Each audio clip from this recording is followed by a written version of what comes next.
Olá, meu nome é Joanita Pimenta, eu estou como subsecretária de Estado de Assistência Social. Estou na Secretaria de Estado de Desenvolvimento Social, a SEDESE, que é o órgão responsável por coordenar a política de assistência social no estado de Minas Gerais. Hoje eu vim aqui falar da política de assistência social. É uma política que, como o próprio nome indica, tem a responsabilidade de assistir a sociedade. Assistir de que forma? Por meio de programas, projetos, serviços e benefícios. Esses serviços e benefícios já tipificados, né? E qual sociedade que essa política deve atender? As famílias e os seus membros em situação de vulnerabilidade social, né? Várias vulnerabilidades, dentre elas a vulnerabilidade de renda, a vulnerabilidade da idade, as pessoas idosas, a vulnerabilidade da deficiência, as pessoas com deficiência, a criança e o adolescente prioritariamente, né? Então a política de assistência social tem esse caráter universal de assistir a sociedade que precisa do poder público, né? Desde que essa sociedade esteja em situação de vulnerabilidade social. A política de assistência social, ela tem um modelo de gestão que é único nacionalmente. Esse modelo de gestão, ele acontece por meio do Sistema Único de Assistência Social, que é o SUAS, que é muito parecido com o SUS, Sistema Único de Saúde, né? Então, o SUAS, ele tem a competência de fazer a gestão da política de assistência social em âmbito municipal, estadual e federal. O SUAS é um modelo novo, inovador.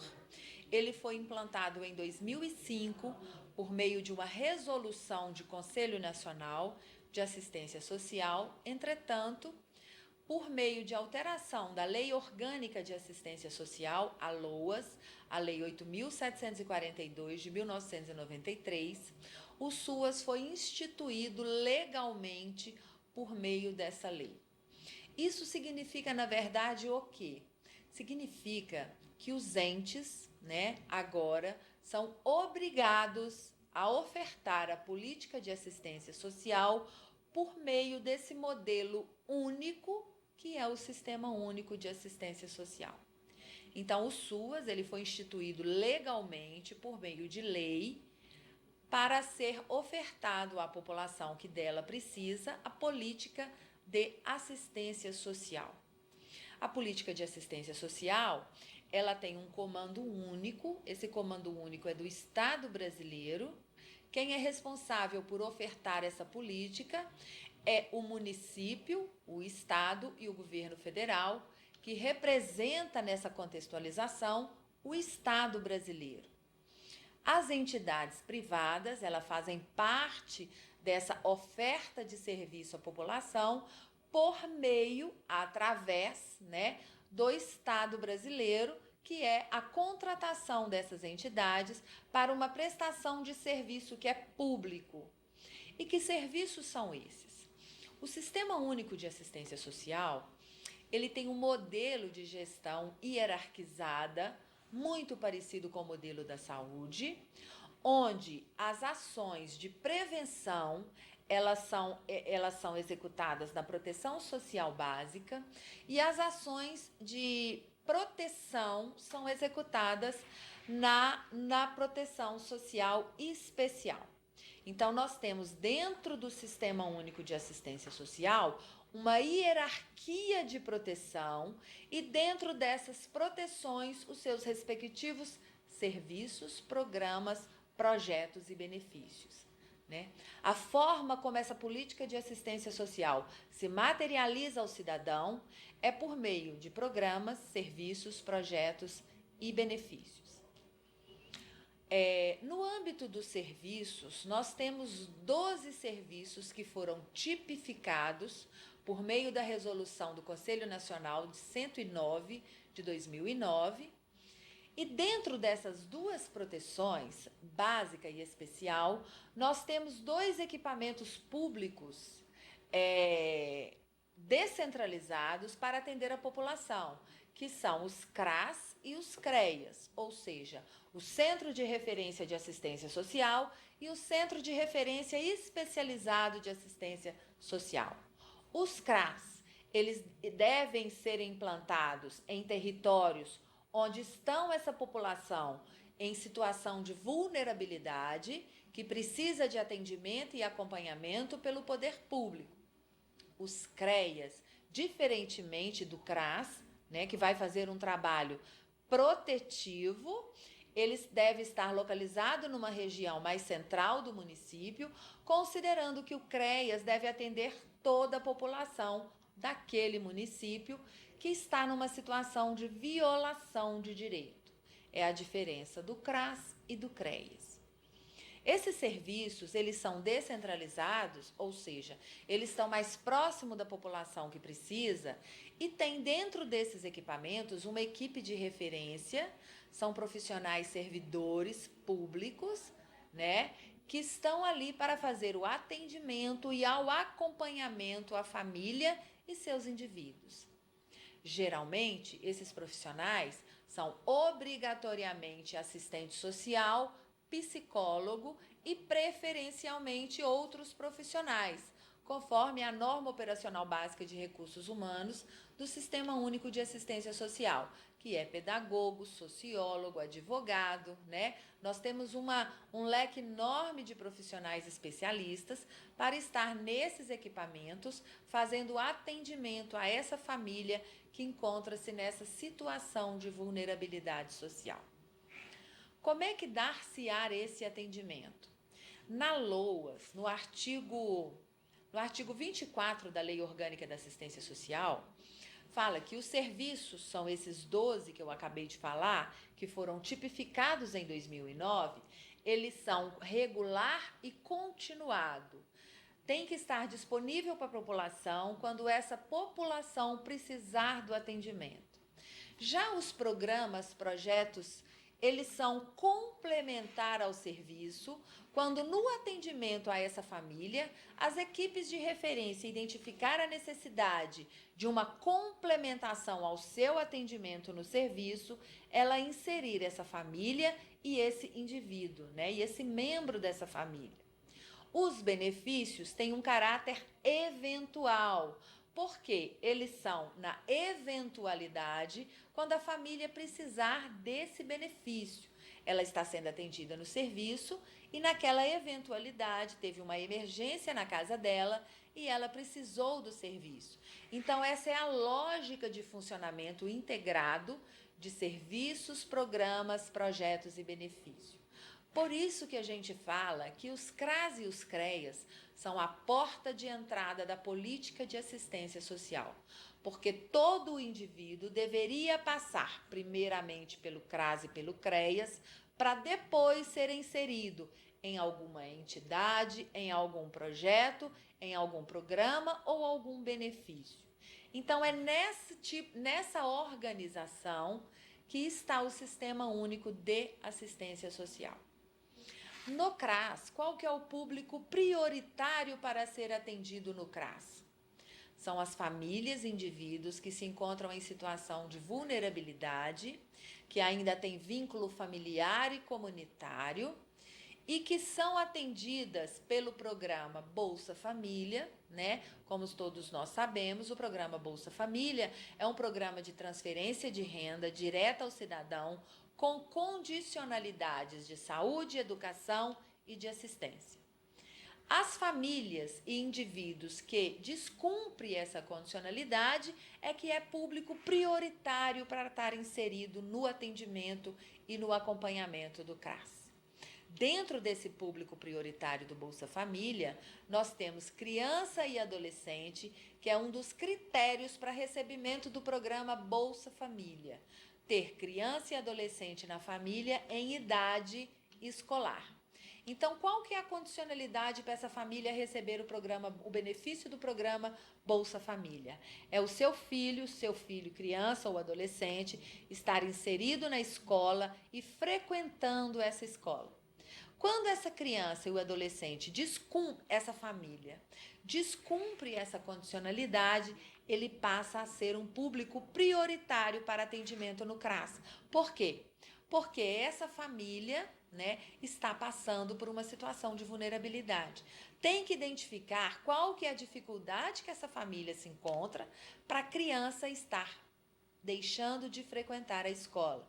A equipe de referência do CRAS tem que descobrir o pano de fundo que possibilitou essa criança ou sair da escola ou deixar de frequentar a escola. Então, esse é um público prioritário de atendimento no CRAS. Um outro público prioritário são os idosos e as pessoas com deficiência que recebem o benefício de prestação continuada, é o BPC. É um benefício constitucional, né? Que os idosos e as pessoas com deficiência, independente da idade, criança, jovem, adolescente, adulto, desde que tenha deficiência e que tenha 1/4 de salário mínimo, que ela não tem condições de prover o seu sustento. Essas pessoas são prioritárias para serem atendidas no CRAS, porque tem a vulnerabilidade da deficiência e da idade. Outro público prioritário para ser atendido no CRAS são crianças e adolescentes em situação de trabalho infantil, né? Porque o trabalho infantil é uma situação de violação de direito. Entretanto, muitas vezes, essa criança e adolescente estarem em situação de trabalho infantil porque a família desconhece que essa atividade é uma violação de direito. Então, o CRAS tem que buscar essa família para trabalhar com essa família no sentido de orientar, informar, né? E, inclusive, da necessidade de encaminhar essa família para o atendimento no CREAS. Então, esses são os públicos prioritários para serem atendidos no CRAS. Todo município conhece a relação desse público prioritário, quais são as famílias que têm criança e adolescente ou entram em outro critério de descumprimento de condicionalidade. O município tem conhecimento dos idosos e das pessoas com deficiência que recebem o BPC, né, e que são público prioritário de ser atendido. No CREAS, já muda diferentemente o atendimento e o acompanhamento dessa família. No CREAS, geralmente, são indivíduos que estão passando por uma situação de violação de direito, tiveram uma medida protetiva aplicada pelo sistema de justiça, né? Nós temos aí uma complexidade no atendimento, diferentemente da básica, que faz um trabalho preventivo, nós temos no CREAS um trabalho protetivo. Por quê? Por causa de duas opções, vamos dizer assim, duas possibilidades. Ou o CRAS não fez o atendimento, mas o atendimento não deu conta de prever a violação de direito, ou essa pessoa, esse usuário, não foi atendido pelo CRAS e houve a violação de direito. Com isso, o atendimento é mais complexo, é especializado, porque essa pessoa, esse usuário que passa por essa violação de direito, ela está num sentimento de sofrimento muito grande, não só ela, mas como toda a sua família, e o atendimento ele passa a ser de uma forma bem mais com grupo menores de pessoas, para que o atendimento tenha eficiência, né, e resultados que são necessários para que aquela família saia daquela situação que ela se encontra. Então, por exemplo, existem públicos prioritários para o CREAS, na mesma lógica que existem para o CRAS. A diferença da equipe de referência do CRAS e do CREAS é que no CREAS tem o advogado, porque o trabalho que é feito no CREAS, ele é um trabalho de atendimento psicossocial, né?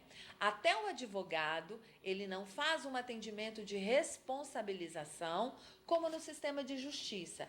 Ele orienta a família no sentido de como ela deve se prover para que ela consiga ser atendida ou que ela consiga sair dessa situação de dificuldade. O atendimento é feito em conjuntamente, assistente social, psicólogo e advogado.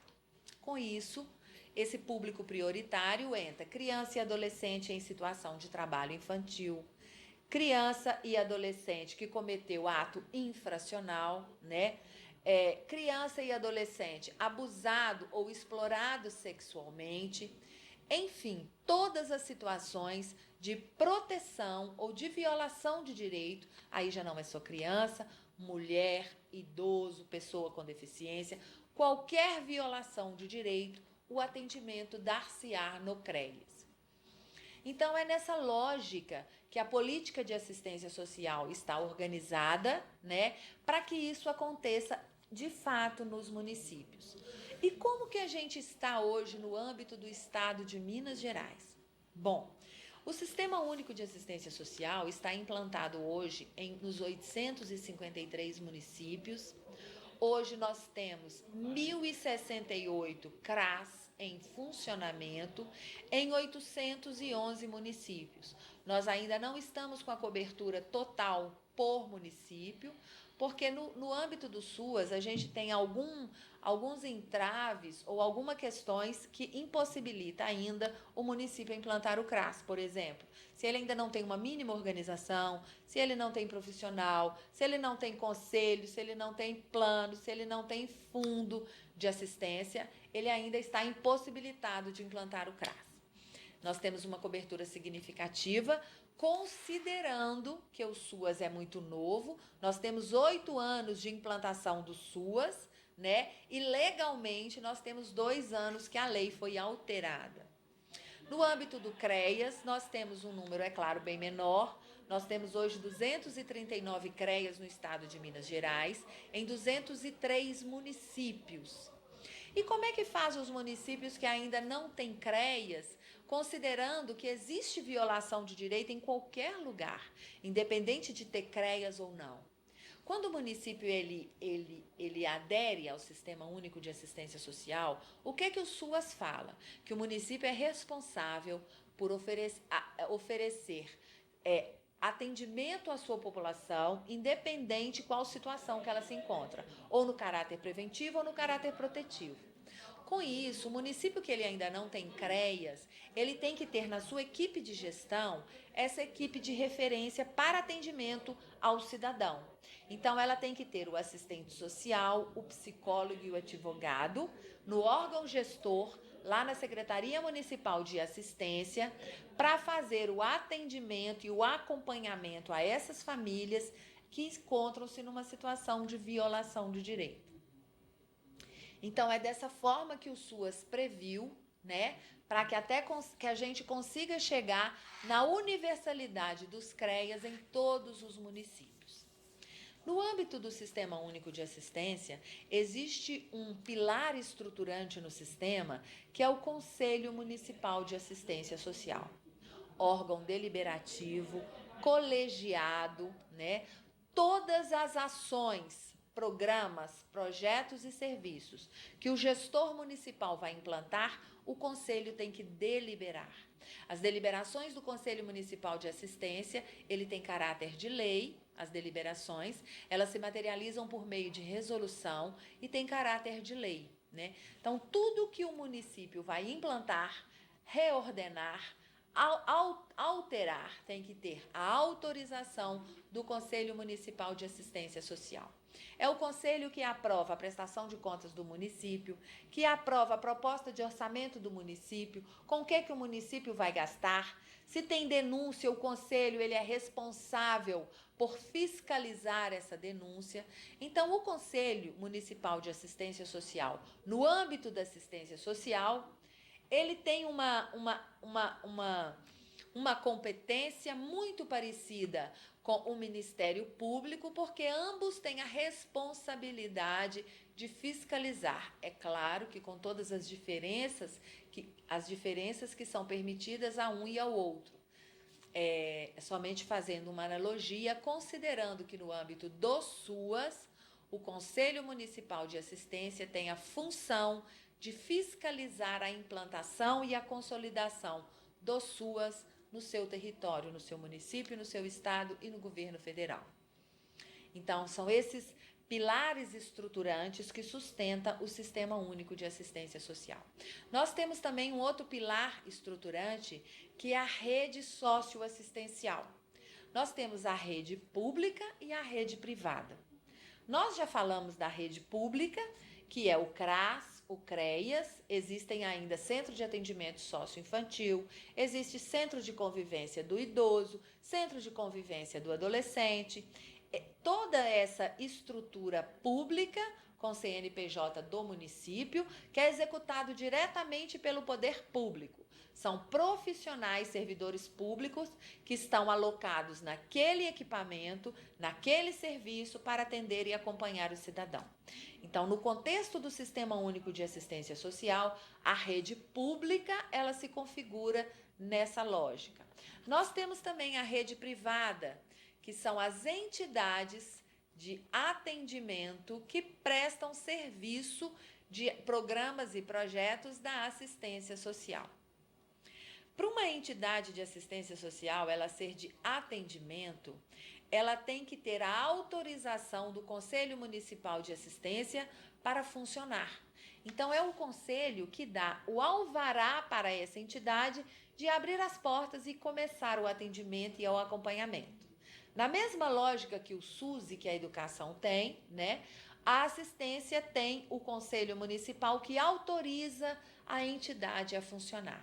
Se essa entidade não está inscrita no Conselho Municipal de Assistência, ela está funcionando de forma ilegal e não tem a autorização para atender e acompanhar no âmbito do SUAS a família e os usuários e as pessoas membros dessa família.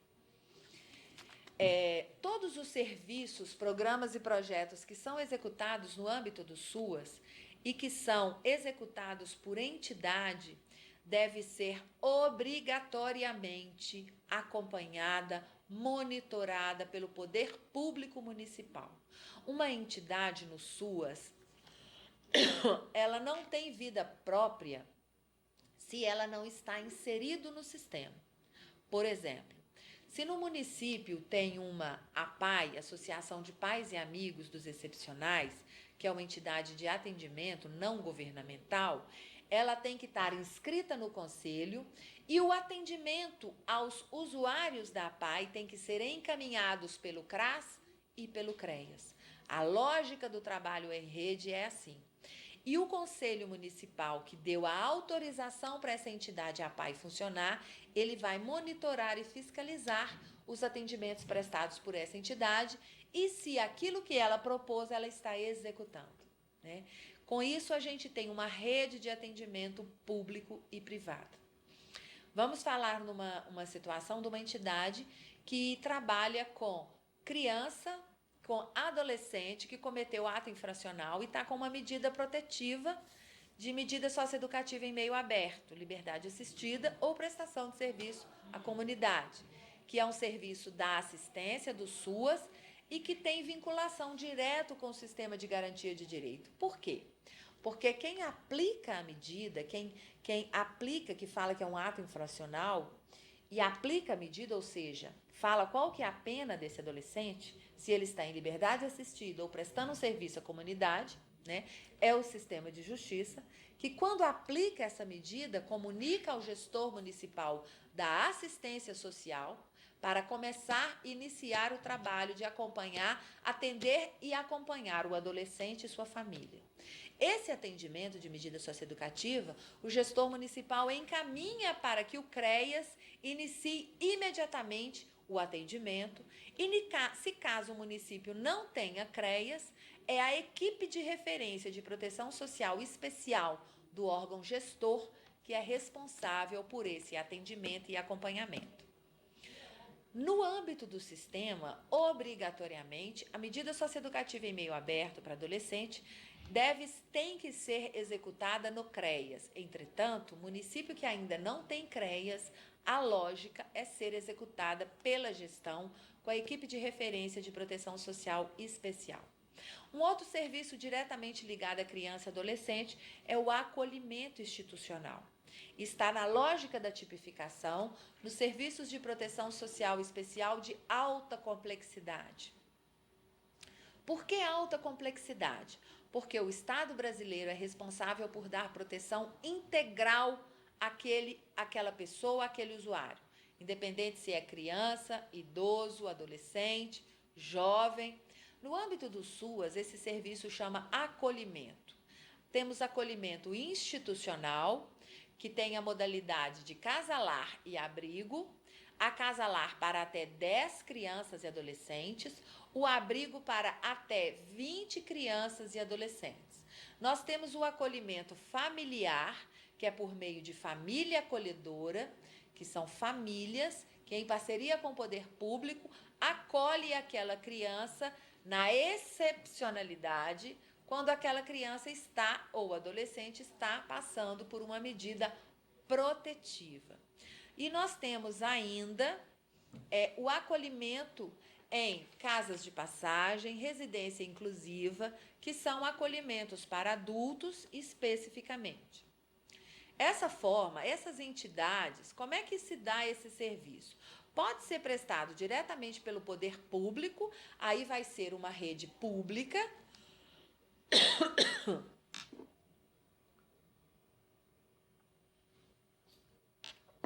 Vai ser um atendimento pelo poder público, ou se caso não existir no município uma entidade pública, o município vai contratar uma entidade que já tem know-how no atendimento, é uma entidade de assistência social, obrigatoriamente inscrita no Conselho Municipal de Assistência, e o Conselho vai fazer vai fazer uma parceria com essa entidade, né? Um contrato ou um convênio, que é um instrumento jurídico de apoio técnico e financeiro àquela entidade. Apoio técnico e financeiro é o quê? Transfere recurso financeiro para que a entidade tenha condição de cumprir com as suas obrigatoriedades no atendimento àquele público. E o apoio técnico significa estar junto com a entidade no momento do planejamento, acompanhar a entidade no monitoramento, os encaminhamentos ser feitos por meio do CRAS e do CREAS, a entidade não recebe atendimento se não ser encaminhado pelo município, o município estar junto com a entidade para avaliar o serviço prestado, verificar se aquele recurso que está sendo passado, está sendo gasto com qualidade, ou avaliar se o recurso que está sendo passado não está sendo o suficiente para ofertar um serviço com qualidade que aquele cidadão merece. Aquela entidade fica com aquela criança, o adolescente, ou com o idoso, ou com a pessoa com deficiência, durante o momento que aquela medida está em vigência, a medida protetiva. A entidade fica com a guarda da criança e os profissionais do CREAS ou da equipe de referência da proteção social especial vai apoiando essa entidade tecnicamente e vai trabalhando a família de origem desse usuário para providenciar a volta para casa desse usuário. Porque o acolhimento, ele é temporário, ele é na excepcionalidade.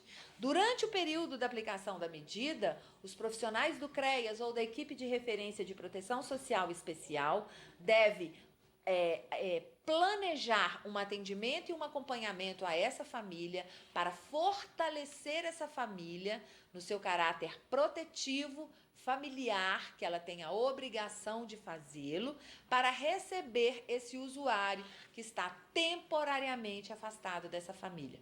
Porque se o assim não for feito, quando esse usuário retornar para a família, aqueles problemas não foram trabalhados e volta-se novamente a violar direito dentro do próprio seio familiar. O Conselho Tutelar e o Conselho Municipal dos Direitos da Criança e do Adolescente. Qual que é a interface, a intersetorialidade com a política de assistência social? Primeiro, que a política de assistência social, por si só, ela não consegue cumprir o seu papel, porque ela tem uma interface muito grande com outras políticas sociais, principalmente a saúde e a educação. Porque as intervenções que vão ser feitas com aquela família dependem de outros atores e não só da assistência social. A assistência social tem a responsabilidade de fazer essa articulação interinstitucional para que os atores se unem e façam uma proposta de intervenção coletiva com aquela família. O trabalho intersetorial, Conselho Tutelar, Conselho Municipal dos Direitos da Criança e do Adolescente, especificamente para o usuário criança e adolescente. O Conselho Tutelar e o CMDCA, ele não faz parte do Sistema Único de Assistência Social. Então, ele não compõe a política de assistência social. Eles são instâncias do sistema de garantia de direito, de outro sistema que não é o Sistema Único de Assistência. A articulação ela deve ocorrer porque o público-alvo atendido, tanto pelo SUAS, tanto pelo Sistema de Garantia de Direitos, é o mesmo público-alvo, criança e adolescente. O Conselho Tutelar, ele tem na sua função maior identificar essa violação de direito e encaminhar para o atendimento obrigatório no CRAS e no CREAS. O Conselho Tutelar, ele não faz o atendimento e o acompanhamento psicossocial. Isso é uma responsabilidade das políticas executoras, das políticas finalísticas, das políticas públicas.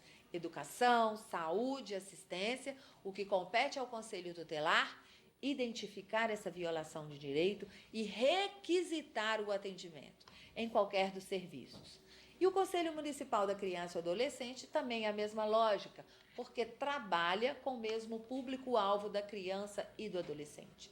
Então, deve haver uma articulação interinstitucional entre o SUAS local e o Sistema de Garantia de Direito, não só o Conselho Tutelar e o Conselho Municipal de Direitos da Criança e Adolescente, mas também o Ministério Público, o Sistema de Justiça, principalmente a Vara da Infância e da Juventude, para que juntos esses atores possam construir uma proposta de intervenção, de atendimento e de acompanhamento para minimizar ou erradicar os impactos que aquela violação de direito proporcionou àquele usuário. Nós temos que ter nesse atendimento intersetorial não uma disputa de cadeiras, de pastas e de setores, mas nós temos que fazer uma força-tarefa, um gabinete de crise com todos esses atores, buscando construir uma proposta conjunta dentro das possibilidades de cada setor, de cada pasta, de cada instituição, sempre com o objetivo maior de tirar aquela situação que aquela família se encontra. Era esse o recado que eu gostaria de dar. Um grande abraço e até breve.